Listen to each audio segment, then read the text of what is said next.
তো প্রথমে আমরা আজকে বুঝবো হচ্ছে unity is strength. A farmer had 3 sons। একজন কৃষকের 3জন ছেলে ছিল। His sons were not in a good term with each other. তারা একে অপরের প্রতি সদয়বান ছিল না, অথবা তারা ভালো একটি টিম ছিল না। They often quarrelled among themselves. তারা প্রায় তাদের মধ্যে ঝগড়া বিবাদ সৃষ্টি করত। So the old farmer was unhappy with them. তো এই ওল্ড ফার্মারটি মানে কৃষকটি তাদের প্রতি খুবই আনহ্যাপি ছিল, অখুশি ছিল। The old farmer wanted to teach them a good lesson. Old ফার্মারটি তাদেরকে একটি গুড লেসন বা ভালো একটি শিক্ষা দিতে চাইল। সো হি হিট আপন এ প্ল্যান। সে নিজের একটি প্ল্যান তৈরি করল। He called his sons and asked them to bring some sticks. সে কিছু লাঠি তাদেরকে আনতে বলল। Accordingly to their father's order the sons collected some sticks. তাদের বাবার কথা মতো দ্য সানস কালেক্টেড, ছেলেরা তাদের বাবার কথা মতো কিছু লাঠি কালেক্ট করলো বা জোগাড় করলো। The farmer advise them the sons to tie the Strix.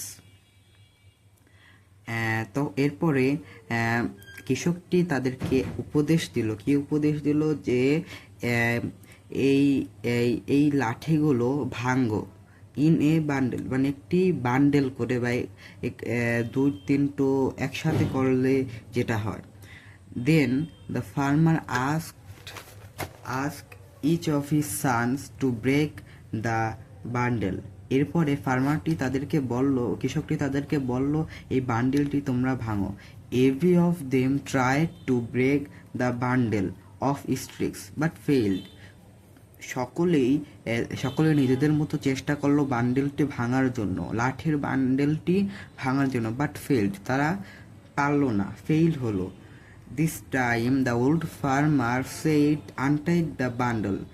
এরপরে এরকম সময়ে ফার্মারটি তাদেরকে বলল আনটাইট করতে, মানে খুলতে। And gave a sticks to each of his sons. এবং তাদেরকে একটি করে লাঠি দিল। হি এগেইন আস্ক, সে আবারও বলল তাদেরকে টু ব্রেক দ্য স্ট্রিক্স, এই লাঠিগুলো ভাঙতে। The sons could break their easily. ছেলেরা খুব সহজেই সেটা ভেঙে ফেলল। Then the farmer told his sons that if they remain untied like the bundle of sticks nobody can harm them. যদি তোমরা লাইক দ্য বান্ডেলের মতো যদি একই সাথে থাকো, তাহলে তোমাদের কেউ ক্ষতি করতে পারবে না। হি অলসো ওয়ান্টেড দেম, সে আরও তাদেরকে জানাতে চাইল, if they quarrelled again and remain separate the would break down like the single sticks. যদি তোমরা ঝগড়া বিবাদ করো, তাহলে সিঙ্গেল স্ট্রিক্সের মতো যেরকম তোমরা ভেঙে ফেলেছো, সেরকম তোমাদেরকেও মানুষজন বিপদে ফেলবে এবং তোমরাও বিপদে পড়বে। He throw his sons the importance of unity. সে তার ছেলেদেরকে বোঝাতে চাইল ইউনিটির গুরুত্ব বা একতার গুরুত্ব। The sons realised and promise to remain untied. ছেলেরা প্রমিস করলো তারা আর কখনোই আনটাইড বা বিশৃঙ্খলা সৃষ্টি করবে না। তো এই ছিল আমাদের আজকের কমপ্লিটিং স্টোরিটার মূল বিষয়।